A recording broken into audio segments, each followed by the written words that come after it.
All right, everyone. Day 3 of looking at RVs and vans. We are actually at an RV expo. An RV show. A show? Yeah. I don't know. Remy found it. Right? Yeah. Ever since I've been researching, now I would get advertisements, targeted ads. Makes sense. And there was one in Bolingbrook. So literally the week that we started looking at RVs, it popped up. So we're like, cool. We can just drive over. Yeah. So we're here now. It's kind of rainy and drizzly. It's the late afternoon, but we're gonna go in and just kind of see what they have. We went back. Maybe we'll do a full recap after we're done here, just to like get you guys up to speed with where we're at, because we have like had a lot of come to Jesus moments with where we're at. Come to Jesus. With what's realistic and what we know we want. Yeah. So we're getting really good clarity. We're getting really good guidance, and like we know where we're headed now. So. And also, it is a little rainy outside, like Angelica said, so we may or may not record as much, only because this isn't an action camera. If this gets wet, it could damage it. So we'll take the camera with us. It'll be in a waterproof case, and if it stops or if it dries up enough, we'll take the camera out. Yeah. Okay. See you guys. This is 4,600. Yeah, but my daughter works.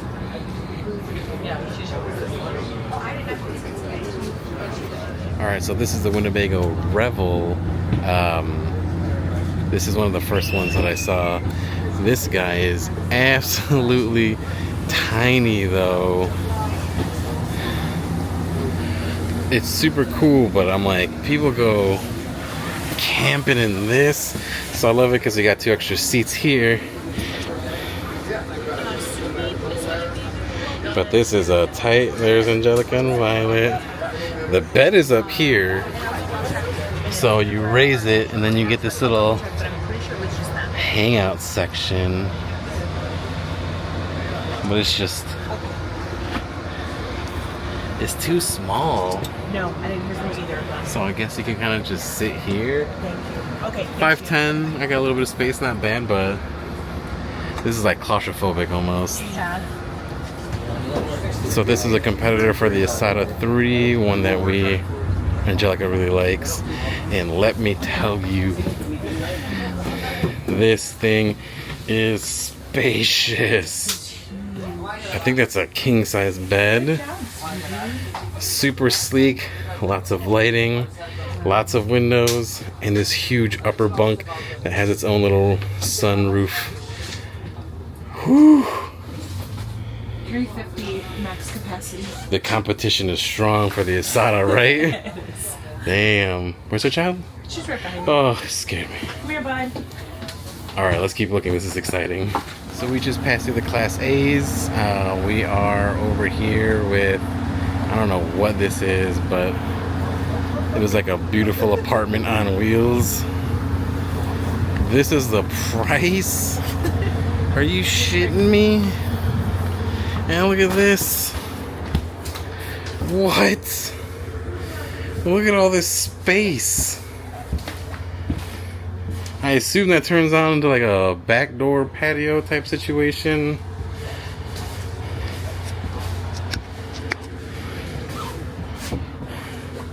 Oh my god, what is this? I assume this is a bathroom. Yep. This is the master bedroom, I assume. Wow. It's crazy. Alright, guys. We just finished up at the RV show. I'm tired. How are you doing, hon? I'm doing great. We had a great time. Yeah. Even though it was raining out, but holy crap, that was like very eye-opening. I think every time we keep going back to certain places, it's more eye-opening because we're noticing like how many different options there really are. This was nice because they had a couple of Sprinter vans and was it Ford? Dodge? They only had the one Sprinter van. They had the Ram ProMaster and the Ford Ram. Transit. Yeah. So it was nice to like go in those and check those out. But yeah, what do you think, hon? What did you gather from that? A lot more to research because oh my god, there's so much. I mean, you can read specs all day, but once you go inside, it's a game changer. And because of that, we there were so many towables that were a fraction of the price and huge. Oh my god. And they were just small apartments on wheels. The towable ones, and this is where we were talking about it, because if we were to get one of the towable ones, when I tell you they're like a fraction of the price, they're like, what, a fifth of the price of what we're looking at? We could literally buy a new truck and the towable, Yeah. a fifth wheel, and then it still wouldn't be still close to the price of what we've been looking van at. works. Yeah. That's why we're like, okay, do we want to do that? And then we can go get a van, we can trade in our cars and get a truck. I mean, we could trade in and get a truck because we know eventually we want to get a truck. So we're like, do we do that? And then we just tow it. So yeah, that was really eye-opening. We could not believe the prices of those and how cute they were.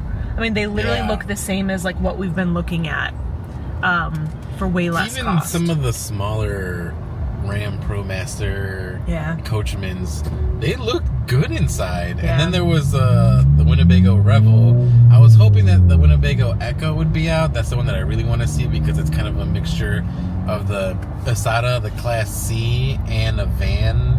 It's just a little bit more space than a regular van, but you can do more off-grid and more off-roading with it, which is what we really want. But I don't know, maybe we just have to relook at what we want to do. So yeah, that's like we said, there's more options, and we like the Asada we love. Like we know we love that. Yeah. The price of it, like we said before, is way less. So like we originally started out thinking Sprinter van and we were set on VanWorks. And then we saw some of the RVs and the Asadas, which offer like, it's still on the Mercedes chassis. Is that what it's called? Chassis. So we're still getting like the benefits of that and the longevity of the Mercedes aspect. But then when we look at the actual like living space, like we have so much more opportunity if we were to continue looking at like the Class B and Class C actually is the Class C is the Class C is the Asada, the RV. So we have been loving those because we could like literally put an air mattress in the middle of the thing, and we can have people like with us. Even though like if a lot of things my turn into brother-in-law beds in there. Yeah, there's so much sleeping area. The over the kitchen is cabinet. awesome. Yeah.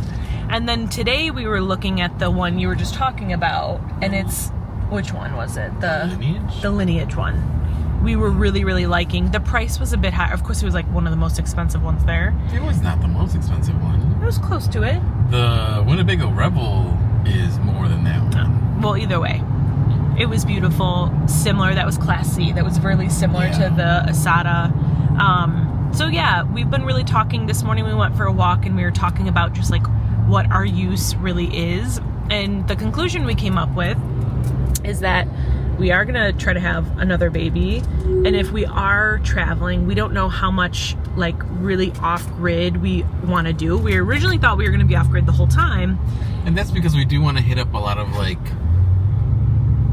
forest preserves and nature parks, and then Alaska we really, that's like high on the list. But then we're like, okay, if we have like newborn or a baby, a couple months old, do we really want to be that far off-grid? And the Sundance. Yeah. So again, we're kind of just figuring out exactly what it is, but the last few RV spots that we've been to have been so helpful and such a game changer, right, hon? Yes. With like what we thought was possible, what we're actually looking at, and just like price point. So we feel like we're getting really close to getting to where we want to be, but Remy is really big on researching and like laying out all the options, and I'm more of like, this feels good and I know we'll be happy in it and I'm good. So we're gonna try to blend both of those worlds. Anything else you want to add, hon? That is it. I'm currently driving and it is crazy out here. Welcome to Illinois. And it's Friday, so we're just, traffic, the day is always different when it's Friday. It just feels different. So that's all we have for you guys. We'll see you guys in a bit.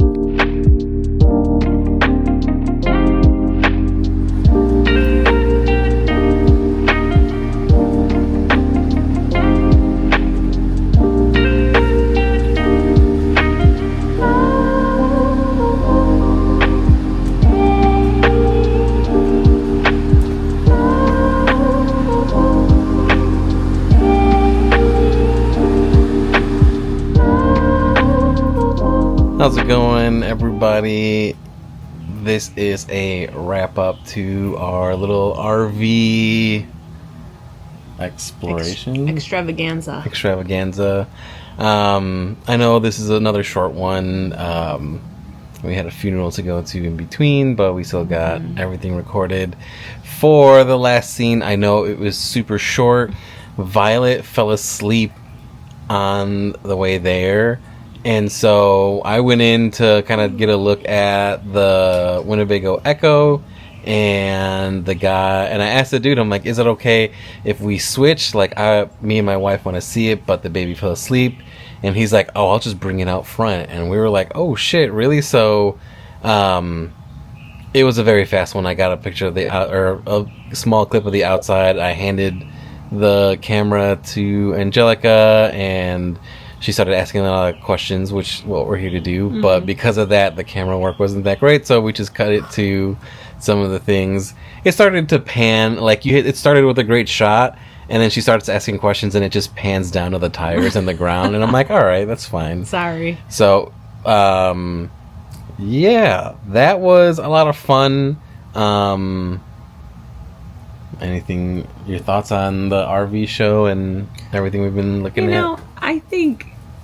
I think that this whole process has been really fun. Sorry, I'm really tired. The whole process has been really fun, and then I think we kind of got to the place of like, just like really just being ready to make a decision, because there's so many options out there, and there's so many different ways that you can like go explore the country and, you know, do the damn thing. But I know for us in particular, we kind of got to this place where it's like, we're going to make a choice and we're going to learn from that choice, because we've never done this before. We've never owned an RV or a van or anything like that, and we've never traveled the country. So in the process of actually doing that, like taking the step and just ending up to purchase one, we're going to figure out what we like and what we don't like. So we really are just proud of ourselves for all the research that we did, all the RVs, all the vans that we've looked at. We did narrow it down. I don't know if we're going to talk about it in a minute, but to us, it's like no matter what, we're going to figure out while we're actually in the RV or we're in the van, that's when we're really going to figure out like what we love and what we don't like, as you know, so much. So it's a learning experience. So we're just kind of trusting that as we take the next step forward. Yeah. We definitely aren't going to do a van. It is so tiny in there. There's not that much space. And on the opposite end, there was the Class C motorhomes, which are beautiful. Love those. A lot of space, but not a lot of cargo stuff. And then at that point, it's just like a small studio apartment on wheels. So yeah, we're going to kind of just weigh everything, see the pros and cons to all of them, and see what honestly works best for what we want to do. Because yeah, should we get into it or just? Yeah, I think we'll get into it. So Angelica loves the Isata, which is a Class C. I really like the Ekko, which is a Class B plus. It's basically a Class C without the slide out. And yeah, the Class C's, they don't hold a lot of weight. They can't carry too much stuff. And then the Ekko can carry more stuff, but you're limited on space inside. Yeah, so we were toying around with, I'm gonna sit up because my back is hurting. Yeah. We were toying around with the idea of like actually having more space inside versus like then. So in the Asada that we really loved, if we were to choose that, we would have more space inside, but we wouldn't have enough space or weight to be able to like bring things. So if we want to bring stroller and a tent and like camping gear, like it doesn't allow us to hold that much more weight because of the actual weight of like the built out structure, because it does have the slide out. So you push a button and it actually slides out the side. So you have a lot of room. Then when we had looked at the Ekko, we felt like it felt more like us just because it was a little bit closer to the van that we have been looking at for God knows how long, but it's just not realistic with a kid. The van is not realistic with a kiddo, because Violet and I couldn't even fit through like the aisle or get out. Like with me holding her, I couldn't even get out the front door. So I'm like, what's the point of having the van if we can't even move around in it? So when we went into the Ekko, it was really eye-opening, because we have then the opportunity to go more off-grid and have more capabilities of like the internet and solar power and water. And in addition to that, the Ekko that we looked at actually has the ability to be able to like hold more weight. Yeah. So now we can bring like our blow-up mattress that we love. We can bring our tent. We can bring the stroller. We can bring like other camping gear that we want to bring. But then we're limited on the space inside. But we then decided that I think is something... Well, go ahead. The space inside the Ekko is already kind of smaller-ish, but it has a huge garage. God, you can put some junk in that trunk, That's and big. We love that a lot. Whereas the Asada, again, super big on the inside, but there's no real place to put all of that stuff. Yeah. The Asada leans more towards luxury, and not so much so for off-grid. Like off-grid or off-roading. So it's basically, you know, a like pavement princess. Yeah. Like we'd be able to like get away with some stuff. But like we were concerned, like if we go to the desert, like are we going to get stuck in the desert? Yeah, it's also rear wheel drive, so you can only do so much with that. And some of the things that we want to do, like I want to visit Arizona because that is Angelica's favorite place, and I want to visit things that she loves. But she said, you know, the off-grid capability there doesn't matter so much because you're only 15 minutes away from like civilization. But you do take a sand road, and I was like, well, that's just it. Can we handle that in the Asada? Right. The Ekko can do off-roading and off-gridding because it's all-wheel drive, and it comes standard with all-terrain tires and solar power. I think the Asada has solar power, but it's like you can do like one panel or something. Like it wasn't a lot. It's got one solar panel and then a battery that's like 200 amp hours, which is plenty if we're doing like AC throughout the day, but then at night. So there's give and takes. But I also love that the Ekko has two twin beds, but you insert something in the middle and it turns into a huge king bed, and it's actually very comfortable. And we sleep in a king bed now with Violet comfortably. And the dog. Yeah. And the dog. Whereas the Asada has a queen size bed, which we could do, but then there is a dinette that converts into a bed, and there's also a bed above the cab, which is super, super cool. I like that a lot. But at the same time, if we're trying to carry everything you want, a lot of that is going to go into like the overhead cab compartment, or we're not going to sleep too comfortably in the queen with us two, the baby, and the dog. Right. So it's like, well, you know, what is it? What's more important? Yeah. Yeah. And I like the idea of having that big king size bed and being able to be outside. And it's funny because intuitively we all have similar visions. In the Asada, it's nice and big and luxurious, and I'm like, cool, this is going to be a lot of fun, but my visions only show us hanging out like inside. And it's kind of like, oh, cool, we're going to go to Europe or France, but then we're going to like eat at McDonald's. Like, that's how it feels to him. Yeah, that's how it feels to me. But in the Ekko, I see us hanging out like outside in nature. But I understand nature can suck sometimes. Mosquitoes aren't a good time. Spiders suck ass. I mean, there's give and take everywhere. So that's kind of it's going to be a learning experience for us that we're super excited about. We were like nervous at first because we made a decision, but then, you know, when we're talking about like how we want to raise Violet and the lifestyle that we want to live and the lifestyle we want to raise her in, I think the Ekko is more in. Sorry, my arm's getting tired. I can tell. The Ekko is more in alignment with us because our goal, honestly, to travel is like reconnecting with the land. So yeah, obviously we want to be out and connecting with the land, not like inside. Which, again, I don't mind luxury travel. No one is upset at luxury travel. But it's beautiful. When you get into nature, guess what?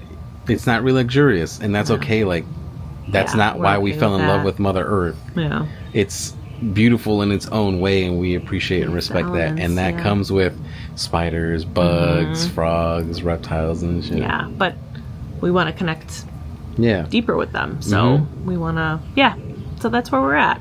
So it was a lot of learning, a lot of fun. We had a lot of fun doing it. Yeah. And this is probably going to be just as long as the whole video of us going to the RV. It was raining one day. I don't want to get... we're going to try to find an action cam so we can go out in, like, rainy conditions and, like, not have to worry about the technology. But, yeah, we made a decision. We'll see how that works, and then we'll get back to you guys with... the result? Yeah, the result. Or the next step. Well, either way, the next step. Yeah, because we don't know what's happening either. Yeah. We'll just leave it in creator's hand, and then... we're just gonna... We'll trust it. Yeah. So, thank you for joining us. That is going to be the end of this episode, and hope you guys hit like, subscribe, leave comments, please. And we will see you guys in the next one. Bye.